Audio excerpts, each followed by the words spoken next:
Hey, my favorite people. What's up?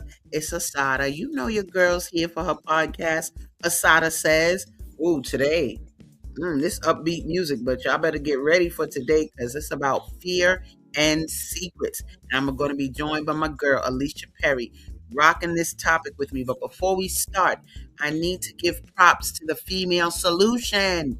If you don't know what it is, you're going to know what it is right now because guess what? Without the female solution, I wouldn't even be here. Thank you, Naima Latif. Y'all stay tuned. Don't go nowhere because we're coming back with the flavor. See what the female solution is, and we'll be right back after these messages.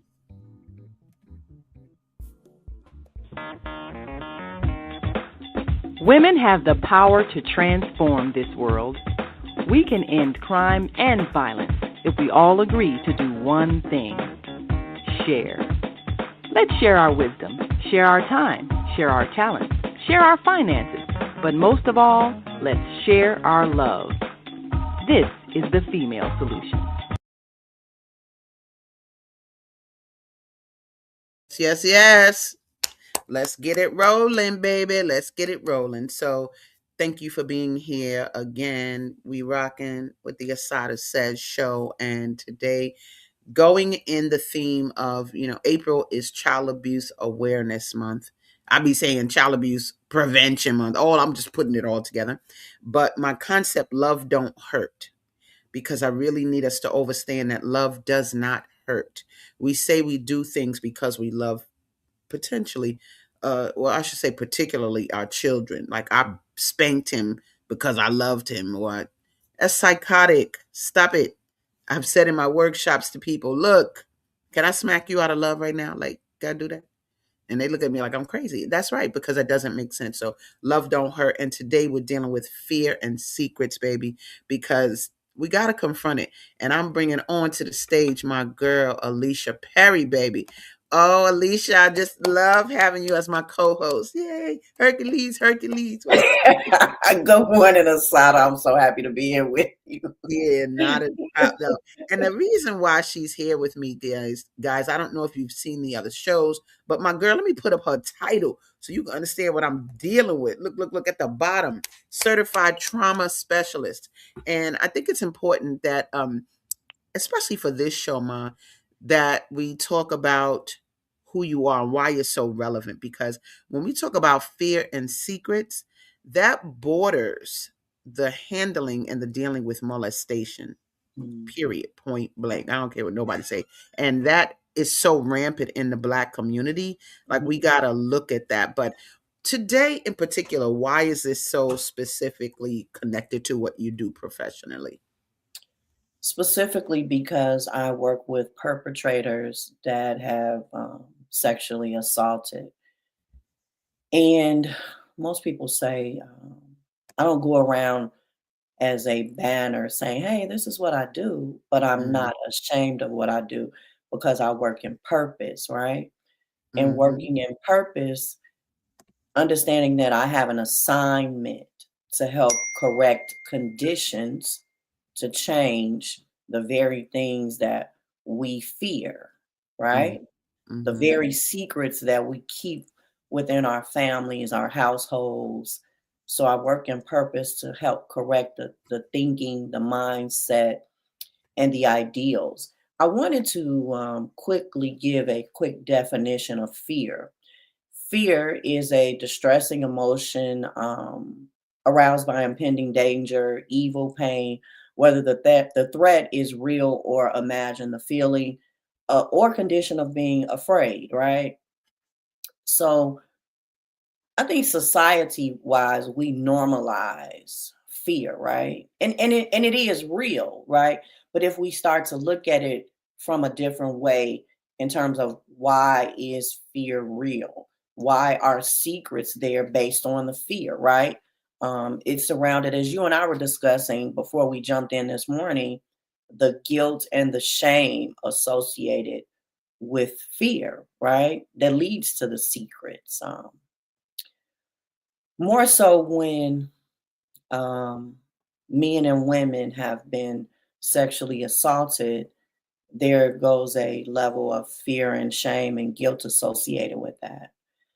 when I first started in this profession, research stated that African American women are the most underreported in terms of sexual assaults.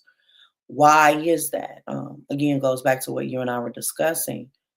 The undertone of it is because in some way women do something, or even children or and boys, right, do something that elicits them to be sexually assaulted.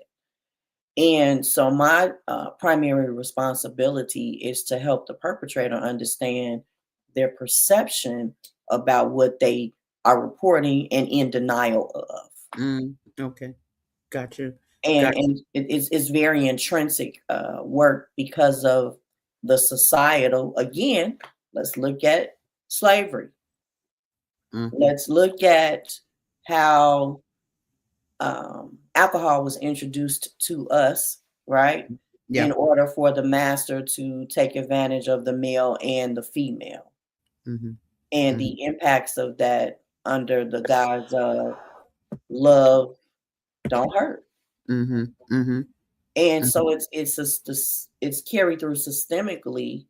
And when we talk to the perpetrators of sexual assault, their denial is so glaring. It's Wow. it's glaring, and it's one of the struggles that I've had to learn to manage being a clinician, understanding because when they start treatment with me, right, I'm on the hey, you're here based on this, and so I need you to come forward Okay. today, your first day of treatment, and discuss like what you've done. And so I've had to learn as a clinician, right, Okay. that doesn't happen that way for some. And Mhm. those are the participants that actually build my muscle of tolerance, Okay. right? Okay. Got you. Understanding that they require more work because of the intrinsic thoughts of this is okay because I've seen it, I've experienced it, it's carried through the spirit. And so just understanding that particular dynamic in someone's minds, but also for the perpetrator, there's also a fear of being revealed. Yes. Got you. Yes. Got you. Big time. Let me tell you what I want to do. Listeners, viewers, what I want to do is I want us to not make like this is not us. Mhm, I want us to stop or not front like this is not close to home.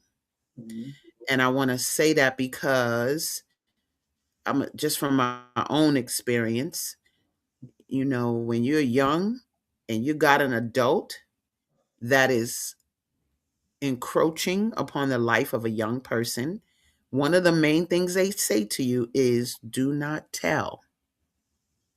Don't tell your mother. Don't tell your grandmother, right? They say don't tell. And so you're a little child listening to an adult saying to telling you don't tell. And then some people really get threatened. I didn't get threatened, like not like that. But it was like they say don't tell or else I'm gonna do this to you or else this is gonna happen to you. And so the younger person keeps it in and they don't tell. That does something. mhm, Unfortunately, for some, thank God it did not happen for me this way, meaning I was not abused to the point of any kind of injury. You understand me? I was 5 years old. You understand? But what it did was it made me aware of things too early in life. I mhm, should not have known anything sexual at no 5 years old. mhm, And how it ended up impacting me was I remember being in kindergarten asking other 5-year olds what they knew about the topic. mhm, And not only asking them what they knew about the topic, but then asking them to do the things. Let's explore and do the things. And so it made me aware of sexual topics too early. And if I know it that early, that means that as I'm getting older, guess what? look, I ain't in kindergarten no more. Now I gotta get engaged. Let me see what's up with that. So the promiscuity, too much, too much. The awareness of that topic, too much. And I'm not going to go into some of the stories that I then took on myself to like be in that world. But there's so many sides to this, yo. It's so many sides to this. This love don't hurt, this fear and secrets. Because the secret that I kept to not tell, it got revealed later in life and once that person was dead. Now what we going to do with it? Because what it did was it made me do things in the first grade, in the fourth grade, that were things that shouldn't have happened. Writing uh, pornographic notes in the first grade. You know why? Because in the first grade, you really learn how to write sentences. So I had some sentences for your butt, and they were saying things that our first graders shouldn't say, right? And so you got that. You got fourth grade. Like, so the bottom and the top line is that this whole secret thing, it began to be revealed. Now, here's the part. Adults, you need to watch the signs and you need to listen, because once it got found out that I wrote those things, it should have been said, like, somebody should have said, why does she know that? Why does that little girl know those things? Why? Like, that should have triggered somebody to say, to do a little research on why a child that's not even 10 years old knows those things. And so if you've been told to keep secrets, you could put in the chat, hey, whatever you want. Y'all can comment, y'all can reach in and talk about better ways to handle them. Because when you look at, we want to look at the solutions. In the second half, we'll look more at the solutions to this and the solutions to taking care of one, the solution to maybe reaching out to you for therapy services. But the fear and secrets that we harbor create other behavior patterns, guys. It Mhm. is so important not to do that, and to not be afraid, because sometimes people get their lives threatened. They get their lives threatened. So I guess a question I would have for you, Alicia, is, in your work, or have you come across, when you say they have glaring, uh I don't know if they have glaring revelations to you, or what's glaring to you about what gets exposed to you? What's glaring for me is that the population that I serve, the majority of them have been sexually assaulted themselves. Absolutely. I need you to say that one more time. Please tell the people who your population you serve is, but then say what you just said one more again. The glaring concern is that a lot of them have been sexually assaulted themselves. And because I work with all males, then men carry trauma a Mhm. lot different than women do, right? And Mhm. so imagine, and statistically, research shows that because one sexually assaults, or I'm sorry, because one has been sexually assaulted, does not mean that they will sexually assault. But what Mhm. I find is there's so many men that have been sexually assaulted and they're afraid from, as you stated, 3, 4, 5 years old to share. And then when they're in a group setting, there's still a shame associated with being sexually assaulted. And because of the way that I ask questions and facilitate groups, then I'm more of a prior, but in a gentle way, Okay. because I'm detecting, because again, I'm in purpose doing this work, and I'm Mhm. detecting that there is some underlying secret Mhm. that they're holding close in. Mhm. And so what I find is when the men have the breakthroughs to finally be able to share Yeah. that they themselves were sexually assaulted, it's when I ask them, well, how do you feel now? The response is always relieved. Yes. No, for real. This is the healing part, you guys. The healing begins when we confront. In Scientology, we have definitions of words that have the same definitions that we look up, but particularly the word confront means to be able to look at without wanting to run away. Mhm. Mhm. And so to be able to confront what has occurred, not and the other thing that's so deep about what you're saying is that in Scientology, we look at not they said we don't care what you've done. Mhm. We want to know what's been done to you, Mhm. Mhm. because that's where you get to the root of why the aberrated behavior occurred. Sure. Why are they behaving in this way that's not sequitur or in line or sane, but it usually has something to do with what happened to them. And I think, the movie I love so much is Antoine Fisher. Oh, yes. Oh my God, I love that movie, Antoine Fisher, because of, I think, the brothers dealing with the fact that he was molested. Um, he didn't, and the fact that he was able to communicate with Denzel in that movie about being that and being a man. But look at how it turned out, yo. Look at what it did to the person inside and the anger. And I'm telling you right now, this sexual abuse, this molestation is rampant in the Black community, and we have to confront it, because why do we have such dysfunctional relationships, yo? We Well, have it's dysfunction. systemic. It's definitely Yeah. systemic. Yeah, it's Hmm. systemic. Yeah. Um, and it's predicated on that whole ideal of I can do what I want, and Mm-hmm. you better not, as you stated Mm-hmm. earlier, Mm-hmm. you better not say the threat, Yeah. even if it's implied, right? It's still real to a child. Right. Hmm. Right. You have to, and I think, it's such a sickness, yo. It's such a sickness that we don't have control in that area, and that control makes us do things to harm younger people in such a manner and make them feel like they shouldn't tell. My friend the other day, we were talking about this, and she was saying how when she was little, when something happened to her, oh, she went and told, baby. She went and exclaimed it to so and so tried to touch me. Uncle so and so tried to touch me, to where, that's just not the norm, Hmm. but it would stop things in its tracks from being that. And I remember being young.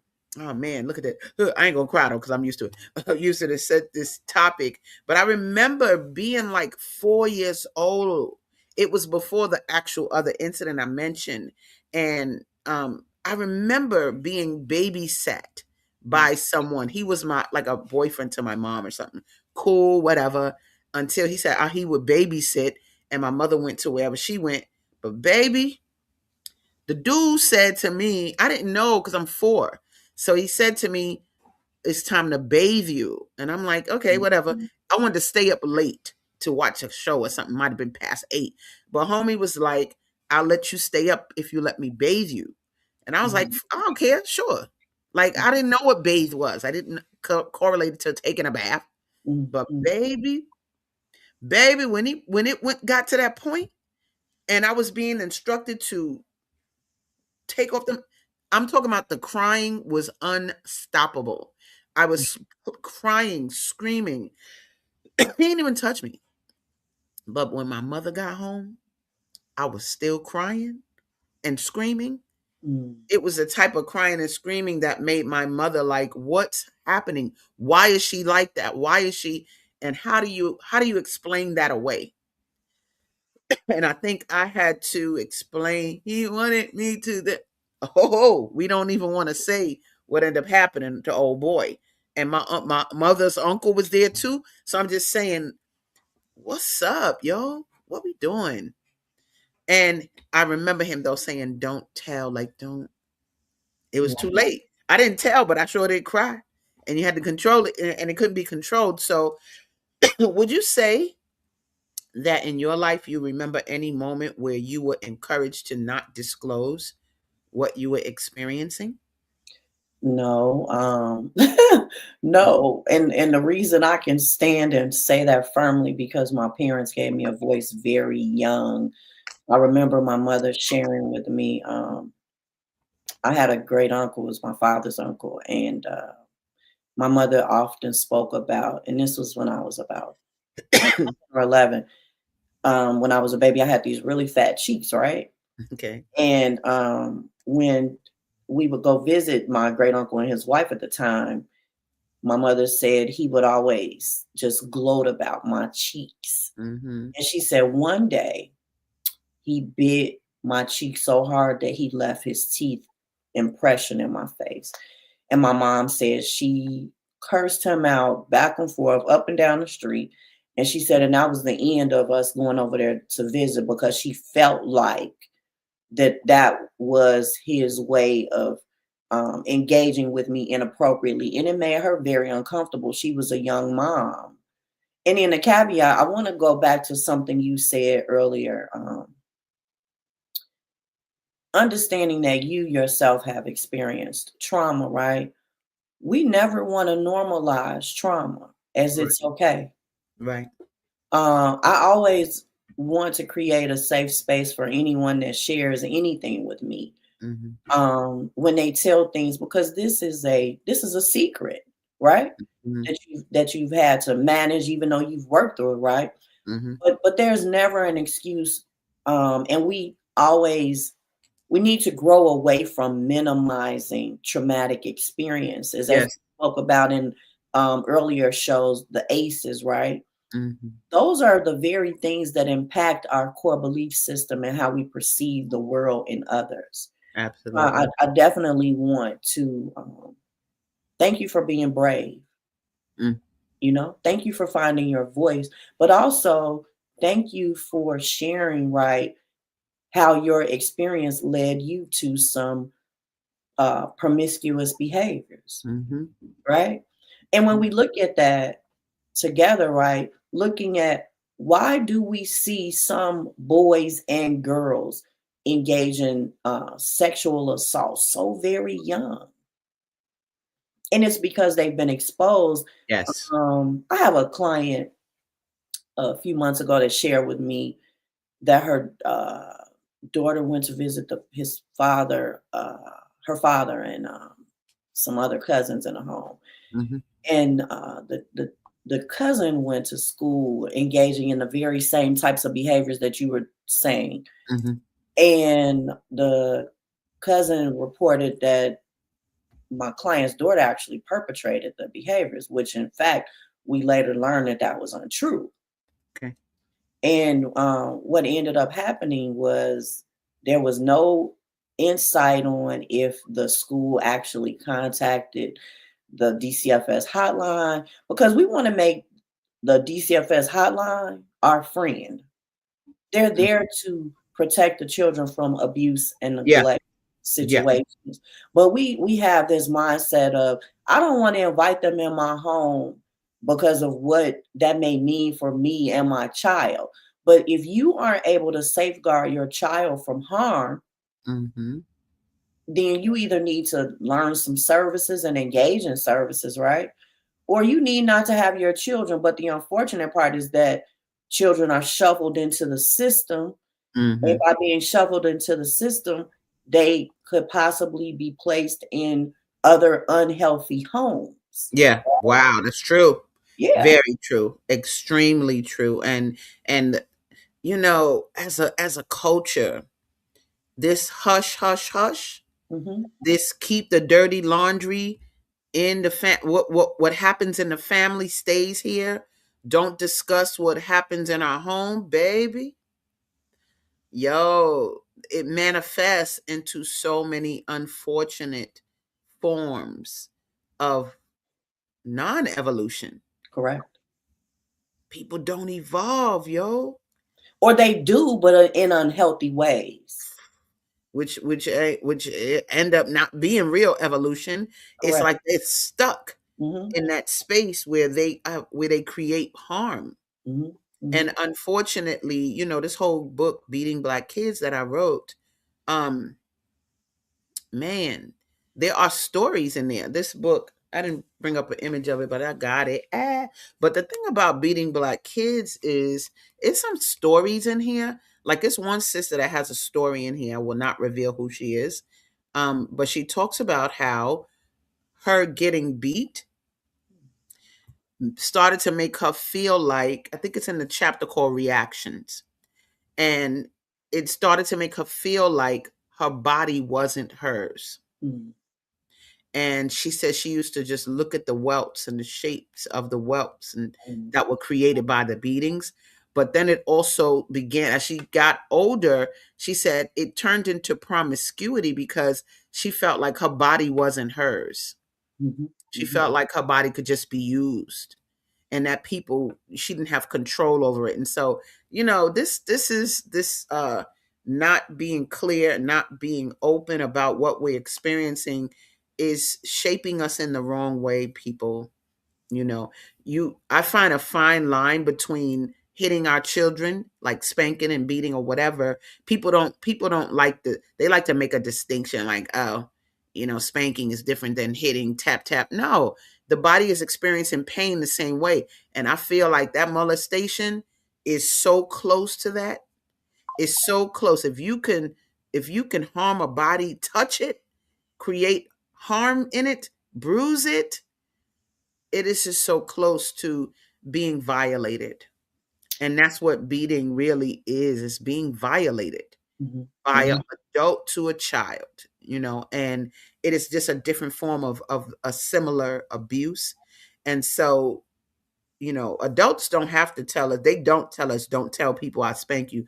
They almost herald it. They want to shout it out that they spank kids. But Mhm. you really shouldn't be taking that stance. We're very skewed in the area. And I just want us to really today confront the fact that, do you have secrets in your family? And I'm not talking about, I mean, they almost always are the same things, whether it's somebody, your mama hitting your daddy hitting you, your daddy hit your mom, vice versa. I was sexually abused by my uncle. Like, so the secrets almost always are the same topic. Like, we don't have a family speaking like secret, like, oh, he steals gum. No, it's always a secret about some doggone sexual abuse or molestation. And so I want us, there's some of us though that are very traumatized.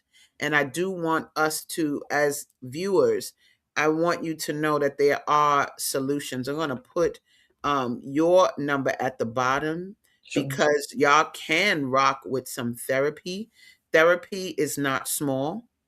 There are people that go to therapy and take it very seriously. I mean, I think in one of the shows, didn't you say that you were rocking with therapy early on in life? Absolutely. My mother started me in therapy when I was 10 years old, based on what I witnessed in the home with my parents, the domestic violence, right? And then she did for me what she couldn't do for herself. And look at where I am now. I'm a clinician and I still have therapy, right? Mhm. Because working in purpose means that I'm carrying others, but I've been equipped to carry the things of others, right? But then I also have to go and lay my things down because I do have my own life. And the blessing about that is, you know, understanding and being compassionate with people, because people carry so much in the heart, right? And one of the things I teach my clients, right? So if your heart is full, then how can you live freely? Mm, How can you live without fear and secrets? If your heart doesn't feel safe, mhm. right? And that starts within. Yeah. And so if my heart isn't safe, how can I live a life that's full, right? With no secrets. Mm, We've been so conditioned to believe that if you keep it a secret, right, it's okay. But then if we look at ourselves like a suitcase or a garbage can, right? Liking it, or a bag, a backpack, right? Every time we throw garbage away, right, we're compressing it on, right? Compressing it on. At some point in time, we have to take the bag out, right? And start all over. So we mm, start to look at ourselves in the manner of, okay, my garbage can, my backpack is full. Let me go ahead and empty it out, right? If mm, we make this a cycle of mhm, emptying ourselves, right? mm, mm, Ridding ourselves of the things that pain us, out of the fear and the secrets, right? Moving away from the guilt and the shame associated with it. Because one thing, right? if we sit up and we talk with someone, because I know people do this, adults and children are indoctrinated with this Yeah. whole dozen thing.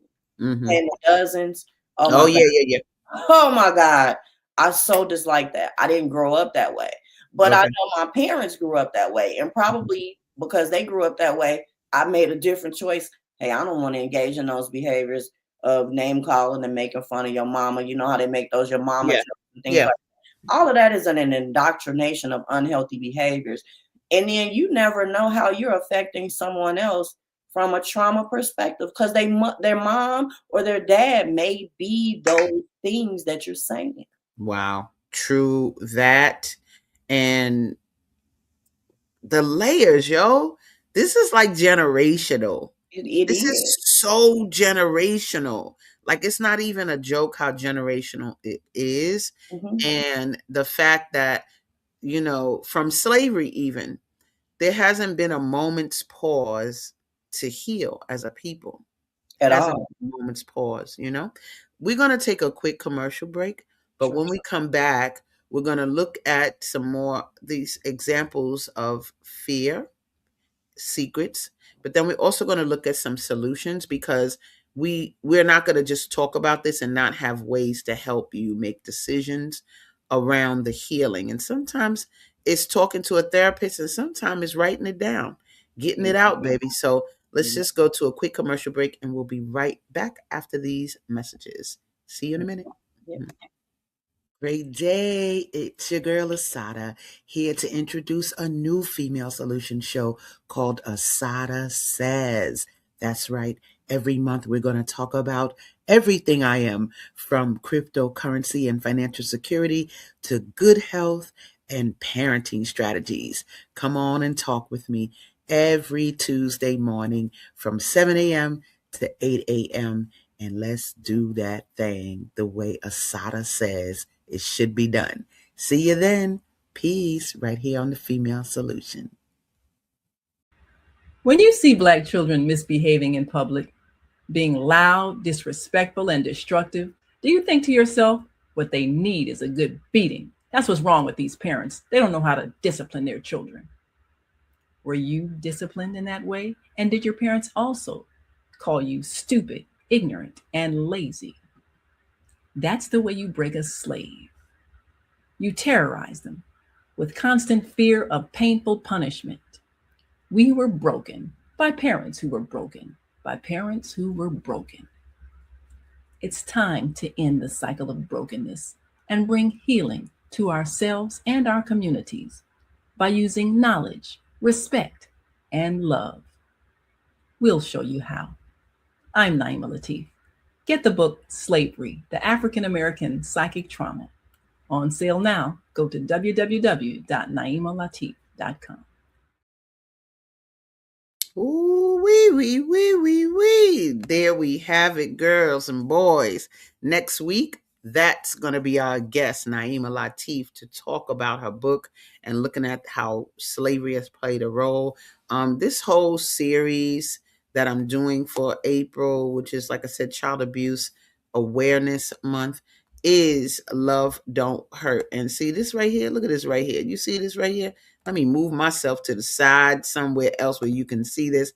See, I really want us to take on a consciousness that love doesn't hurt. We have a really psychotic viewpoint about showing our love through hurt, through pain, but it does come from somewhere. And so today we're dealing with a topic of fear and secrets in this whole Love Don't Hurt campaign, this whole Love Don't Hurt movement. You literally, I'm going to put the website at the bottom so that you can see. You can literally join the movement. We have a whole Love Don't Hurt movement. And when you go to the website, you can see how you can be a part. But we basically say, buy if you believe. If you believe love don't hurt, baby, Bob, look, we're not playing with you. Look at these brothers. What we doing? Look at them brothers. That's right. What we doing, baby? Look at them brothers. And people have literally started to support. We got my girl, Ronnie Darcy. Look at that. She got her Love Don't Hurt cup, mug, shirt. We got my girl, Yana B, that I went to high school with. Got her Love Don't Hurt candle. Got her Love Don't Hurt shirt. Look, my girl Vanessa said she wore her shirt and she was looking cute. I was like, man, why you ain't show me? Why you didn't send me that? So anyway, it's a real thing out here, and I'm very happy that we at least, it's a beginning. It's a beginning of one saying and exclaiming that no, get this message out. Love does not hurt, and we have to stop doing that. So I'm gonna bring my girl Alicia Perry back on the stage. Hey, my mom, what's up? Thank Hey, you so much for being here and for having this conversation with me about, what you do, how we have to just deal with fear and secrets in our world, particularly as a culture. I know that it happens all around the world, guy. I even know where it comes from. I'm gonna leave that alone right now because I just want to deal with the fact that we have to improve our own behavior, guys and girls. We have to improve our own behavior and handle that fear and handle the secrets and not keep them. I have literally been in a car with a family and watched a child be told by a parent, we don't tell what happens in our house. mm-hmm, mm-hmm, mm-hmm, What? mm-hmm, And I saw that look on her face. mm-hmm, He didn't have to threaten her because I could see it in her face. mm-hmm, I don't think he would hurt her per se, mm-hmm, but it was very clear. She was little. She was like a 4-year-old child as well. mm-hmm. But this whole fear that we create, I need us to confront the fact that fear as an emotion shouldn't even be in your house. Like it could be fears outside, but when you come home, there shouldn't be fear there. Some people like to say fear God. Don't nobody fear God. I revel in God, right? Because God has not given us the spirit of fear. Right. Mm-hmm, Right. mm-hmm, Stop distorting fear, guys. Stop mm-hmm. it. Based on what Stop. someone else gave us. That's right. You Mm-hmm, feel me? And mm-hmm, then, we like to kind of say respect and fear and love and fear. And we have to really look at what it is and mm-hmm, confront it for what it creates. Horror films make you fearful. mm-hmm, They're intended to do that. mm-hmm, That should not be an intention. We don't want to instill. We say stuff like instilling fear in our children. mm-hmm. That's the memory you want of yourself and your child? Are you for To real? break the child. To break them, right? Mm-hmm, Didn't you just hear that sister talk about broken parents mm-hmm, that mm-hmm, came from broken parents, mm-hmm, right? mm-hmm, And so the fear part is the part that keeps us from progressing because we won't tell. mm-hmm, There go those secrets. This is the only reason you keep a secret is because of your fear of what will result if you say something, mm-hmm, right? mm-hmm. And so I want us as a community to don't worry when the family tries to make you. I've seen a mother, wonderful mother, great mother. Her teenager was my student, and she wanted to be the whistleblower on the family members that were molesting the children. Mm, And do you know they had her committed so that she mm, had to get mandated medicated? She had to take medication, and they deemed her insane because she was making accusations on the family. which And was true. which were true things. And I'm telling you, her daughter, she was awesome. Her daughter was angry all the time, Mm-hmm, always angry as a teenager. Never to get her to smile was a thing, and I can make people smile easy, but she was always angry. But it's probably because of what she was experiencing. mm-hmm.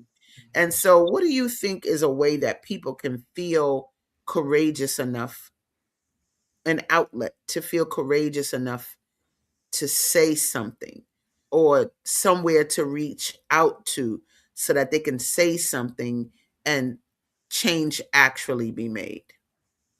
So, a way for anyone to feel courageous, I think first of all, I think we're born with courage, right? Okay. Hmm. I think we're born with it from the perspective of we have all the tools we need within. Hmm. But we also have to be encouraged to utilize those tools, like you stated, right, within our homes instead Hmm. of not having a discussion or cowering down, right? Hmm. Um, not succumbing to the breaking, the spirit breaking, right? Hmm. So we have to learn that it's okay to empower our children and for us to be empowered to say the very things that other people are fearful of saying, right? Mhm. Mhm. Um, Having outlets, because it's one thing if we sit, even like what we're doing, right? We're sitting, we're having a podcast, to get the word out, but Mhm. it needs to be normalized that courage is an innate thing that we have all been given, and it's okay to speak your truth, Mm. right? What Mhm. we don't want to do is get into the habit of, because what I also see is we have a habit of speaking mistruths, Mm. and the Good. mistruths lead to mass incarceration as well. Mm. Mm. Mm.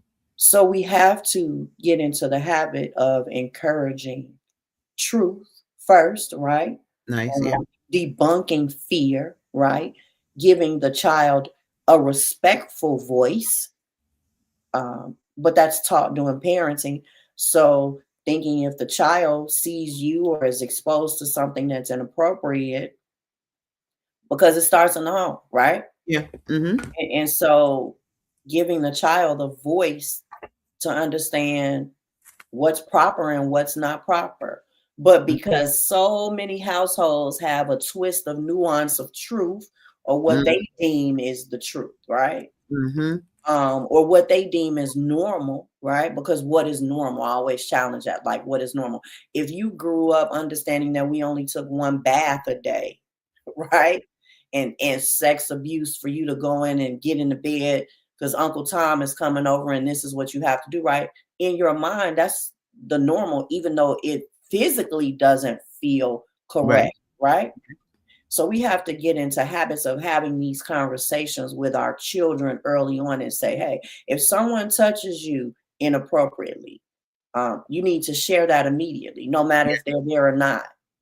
Um, Yes. if someone says something inappropriate to you to hurt your feelings, we need to empower our children to say what happened, not to Mhm. make up something, Yeah. right? So it's encouraging and empowering um, truths, right, from a place of pain, so we don't have to keep having these secrets, um, Yeah.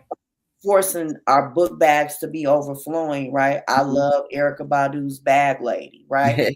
Because we carry so many bags, Yeah. men Yeah. and women, in our Yeah. culture, right?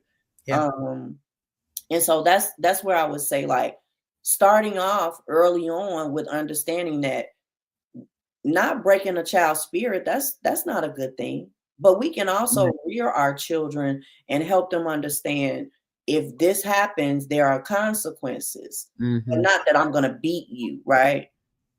Let's sit down and talk about why you made these choices. Sure. Sure. Yeah, an empowerment and an encouragement. And then, seeking outside entities to help you manifest what you want to see in your Mm. home, right? Yeah. That's the big part. That's the part I'm a little concerned about.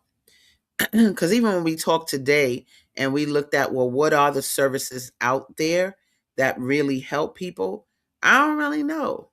I can't say that I sat down and called them all, but True. like I don't know who on the other end of that line, and I don't know what they experience, and I don't know if they're going to give advice that's going to really help people. I'm not too sure.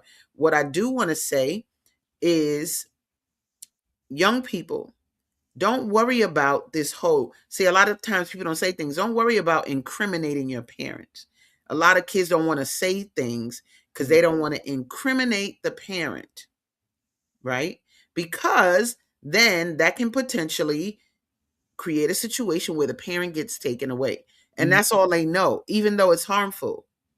And they don't, and having that fear of the unknown, they rather sit with what they know, the pain, mhm, than to be left into the unknown without the parent. Maybe they're in jail, maybe. And I think the idea of that makes our children not say anything and not tell on a person, and we have to fix that.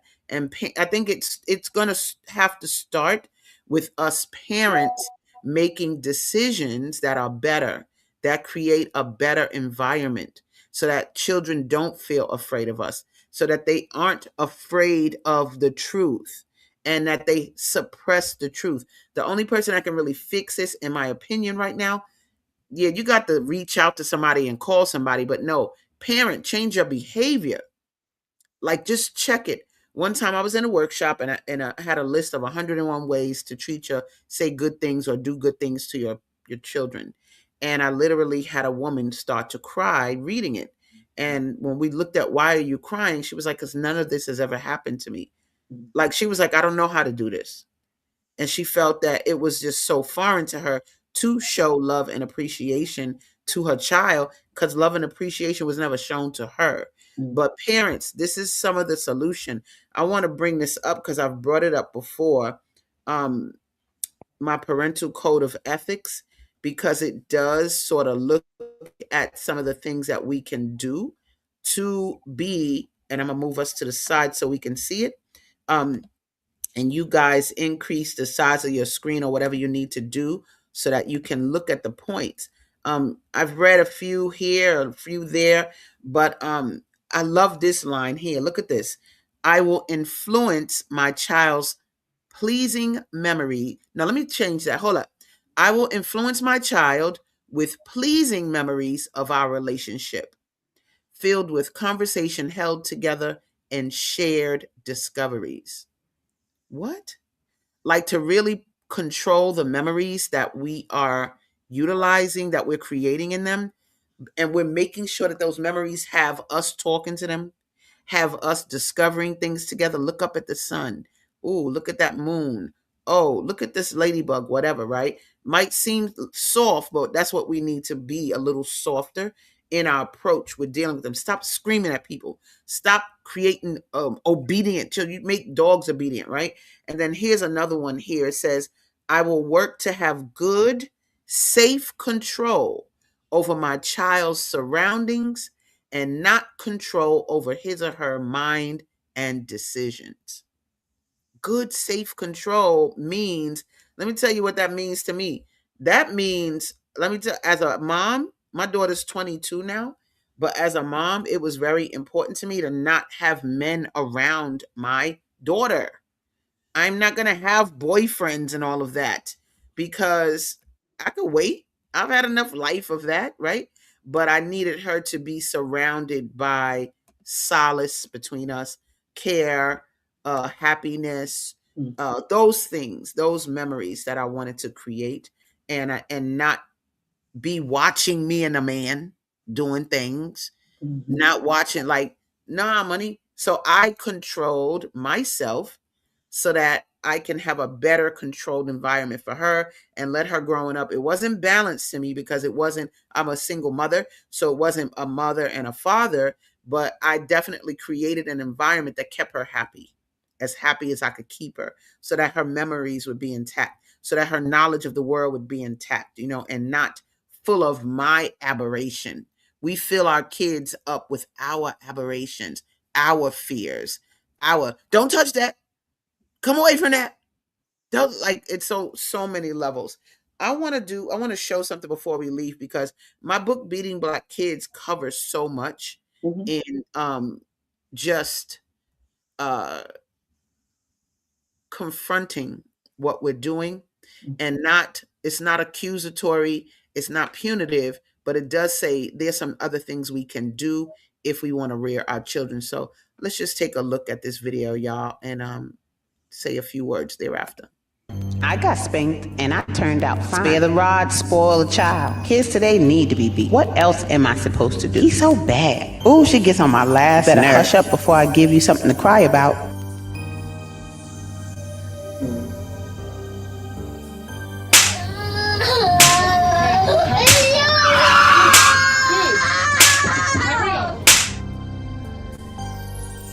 It was important that I write the book Beating Black Kids. I'm old-fashioned, and I believe, you just can't let a child do anything. I think it's okay, long as you don't abuse them.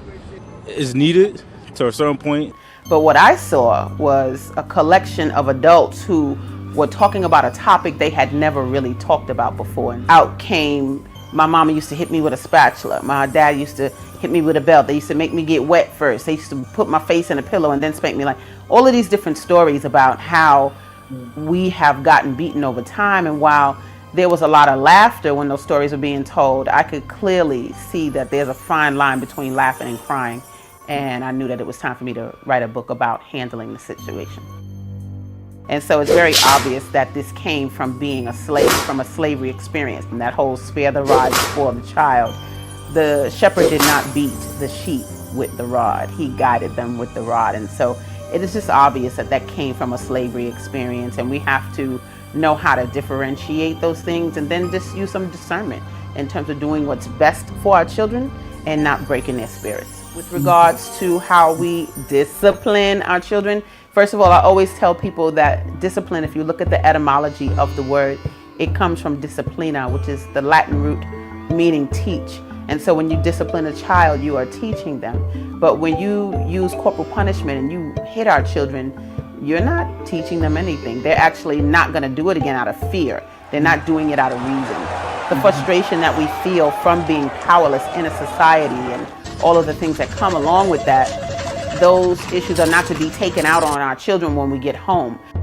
The definition of domestic violence says bringing harm to someone in your home or hurting someone in your home. So I want us to look at how we beat our offspring and how that's not giving them anything good. It's making them quote unquote obedient, but that's what you make a dog, that's what you make an animal. But when you're dealing with someone of higher intelligence, use their intelligence and start to talk to them in ways that give them power, make them feel supported, listen to their ideas, and it'll just be an easier parenting road for you.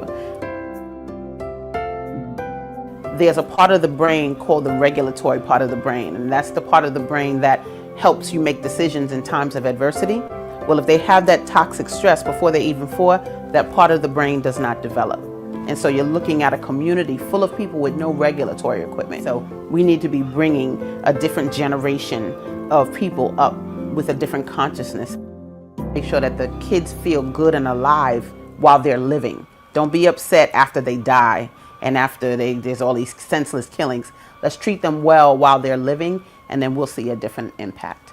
The adults want to be upset, but you taught the children the violence when they were young, and it's the tools they have. I feel like, hitting children is such a skillless. We need to foster behavior that builds them up and that just changes the way, like we talk to each other, talk to your discipline, because discipline, we're using it a lot to describe hitting children.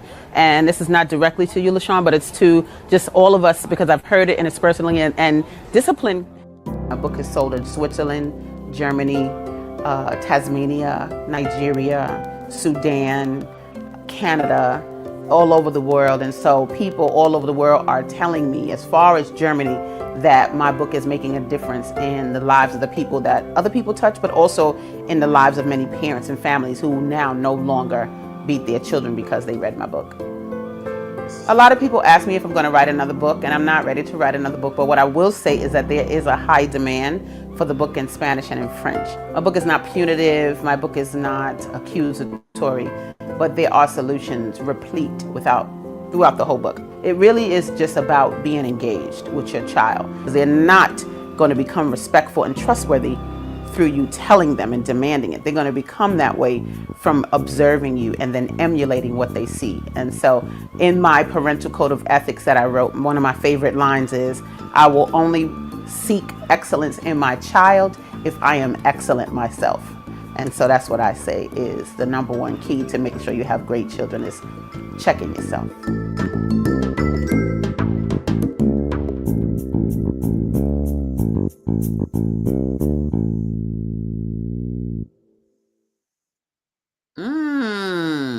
Wow. I never tire of watching that because I always see things that are important. One word that I didn't say, but that jumped out at me was to talk about in our last few whatever minutes is taboo. It's so taboo to talk about this topic. It's so taboo to reveal what you've experienced. And some of us are way grown. We way grown, but we still are a little reluctant to discuss this topic. We got a comment here I want to bring up. My girl Naima Latif said, when a child is showing signs that they have been exposed to sexual behavior, parents need to ask questions, not in an accusatory way, but in a calm, non threatening way, so they can discover who in the family may be a molester. To the 10th degree, Naima, right? I think what's upsetting is that when the parent is protecting the molester. And And that's why they're not saying nothing. listen, and that is such a common thing that we see in families and households. And there are so many reasons that it occurs, but it still doesn't make it right, right? It could be for financial reasons, the parents' own fear. There's so many dynamics to this sexual assault and why the abuser is protected. It saddens me though, because one thing, and I heard so many things, we could have this topic forever. But one Ever thing and I ever. did hear this morning that you stated that the parents have to have a willingness to learn, to undo their own rearing, right? They Mm, have to be mm, open to the conversations about their experiences and how it shaped them, and wow. actually connect to the child and understand how the pains, because the pain doesn't change. Right. So Right. parents have to do a better job of being open to undoing and learning new ways to engage and really hear their children, right? Right. That's right. And not feel like the child is dictating. But if you beat your child and they say that that hurts, or they develop a resentment toward you, you have to be able to hear that you actually did a wrong Nice. thing. Absolutely. Yeah, yeah, Mm. for sure. True. And let me tell you, I've had adults come to me saying, my children are big now. What do I do? Because they actually feel sorry for what they created. They Mhm. know how much they hit them, they know how much they yelled. And I said, you probably should just go and apologize. Like, just go talk to them and express what you knew or didn't know at the time, and apologize and just get into communication, because those adults, I'm telling you right now, I don't care if they say I turned out fine, they are harboring the experiences of you bringing pain, and that resentment that existed when you were doing it, it's Mhm. still there. It didn't go anywhere. They, of course, didn't cast you to the side because you're a parent, but they still have the emotion of resentment, fear, sadness in their souls. And how it's coming out is how they're treating their own children, right? So you have to make a decision as a parent to, like you said, be willing to correct And what oneself. happens is the parent, like you said, the children are some size now, right? And what Mm-hmm. happens is now the parent is fearful because they've instilled the fear. But now Tommy is 6 feet 5, and I'm 5 feet, right? And Tommy may knock me on my butt, right? Mm-hmm. And so the reverse of that is it's the same cycle, right? Because when we see the revolt with slavery, right? The master is the perpetrator, and then all of a sudden a revolt occurs, and the slave Yeah. person, right, Mm-hmm. revolts and attacks the master. Mm-hmm. That's the cycle. That's the We have cycle. to learn how to break that cycle and be willing to apologize in those moments and hear it. Mm, mm. Yeah. Guys, guess what? The show is over. Lord, look, we could keep on going over Yes, and over. we But can. I, Yes, we I can. do want to say thank you for being here today. This is such an important topic. We've only scratched the surface.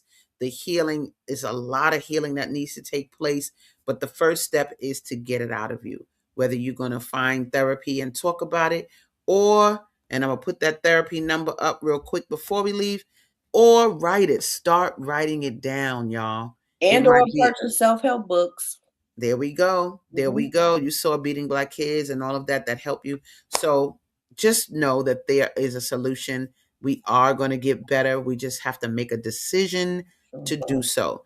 Thank y'all for coming today. See y'all next week where we're going to rock with Naima Latif and talk about the psychic trauma stemming from slavery to what we're doing to our children today. Love y'all guys and peace. Enjoy the rest of your Tuesday. Thanks, Alicia, for being here. You the bomb, baby. Thank you, Asadah. Thanks, my sister, for having me here with you. I appreciate you. Let's do it. Peace, All right. guys. All right. Take care. Have We've come to the end of our show today. If you missed any broadcasts, go to our website for the audio and video archives at www.thefemalesolution.com. On behalf of our team of radio hosts, I'd like to thank all of you who participated in today's discussions. And to our global family joining us from all around the world, we say thank you. To our family in China, xie xie. India, zhanyavad. Japan, arigato. Korea, kamsamnida. Russia, spasiba. Germany, danke. Poland, dziękuję. France, merci. Spain, gracias. Italy, grazie. Egypt, shukran. Ghana, madasi. Nigeria, eshe. South Africa, Ngiyabonga. Senegal, Jaref. Kenya, Asante. Israel, Toda. Pakistan, Shukriya. Afghanistan, Tashakur. Saudi Arabia and Palestine, Shukran. Assalamu alaikum wa rahmatullahi wa barakatuhu. Thank you, and may peace be upon you and the mercy of God and God's blessings.